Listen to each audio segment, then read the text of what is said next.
Welcome to Magic Action Monday. Today we're going to talk about the elusive focus and follow through. When I worked with my first coach about 15 years ago, I remember that what I wanted desperately more than anything else, what I wanted help with was my focus and my follow through. I had so many creative ideas and projects and passions and pursuits in my heart and in my mind that I wanted to make happen, and I just was not focusing and following through with any of them.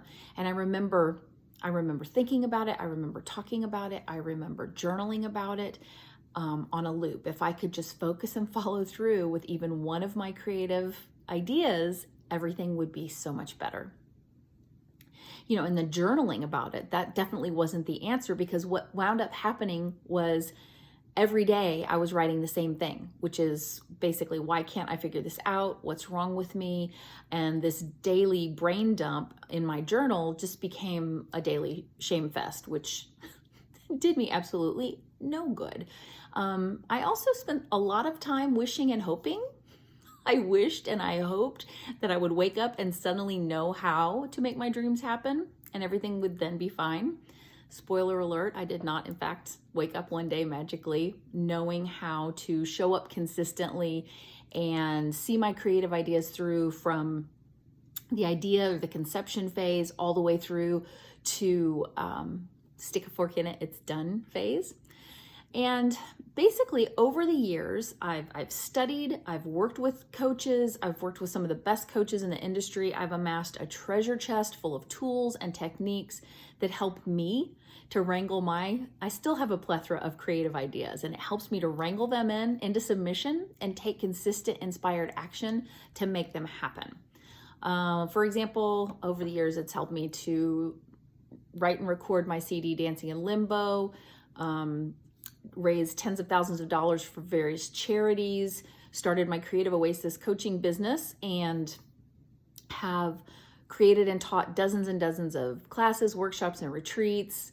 I have coached hundreds of people around the globe, and in the last 3 years, grew my part-time business into a full-time, thriving, bill-paying career. So I did all of that as well without sacrificing my personal creative joy and self-care, which is I'm very passionate about, and it's something that I work with my clients as well. So if I can do it, and if my clients can do it, you can do it too. And you don't have to spend the next decade of your life, which is probably easily how much time that I spent, at least a decade, beating myself up and wishing and hoping for that elusive and what felt like the ever elusive at that time, focus and follow through. Thankfully, it was not. So basically, I help multi-passionate creatives to focus and follow through, to learn delightfully doable ways to do that. And I'm going to be teaching a week from tomorrow. I'm going to be teaching a class for the Creative Arts Center here in Dallas called How to Focus Your Creativity. And because of COVID, we'll be meeting virtually via Zoom. So even if you don't live here in Dallas, and even if you're not a member of the Creative Arts Center, you are welcome to join us, and you can register using the link in my bio. It's next Tuesday evening here in Dallas, Central Time, 7 to 9 p.m. So check your time zone clock to see what time that is there if you want to join us. And yeah, I'm going to share, we're going to focus in on focus. We're going to focus in on focus. How meta is that? I'm going to share with you some ways that I focus and follow through, help my clients to focus and follow through with their creative dreams, and how you can too. So I share all this, as always, with love, light, and the true belief that when you say yes to your creative callings, you will be a happier, healthier, more fulfilled human, and the world will be a better, brighter place. Have a wonderful day.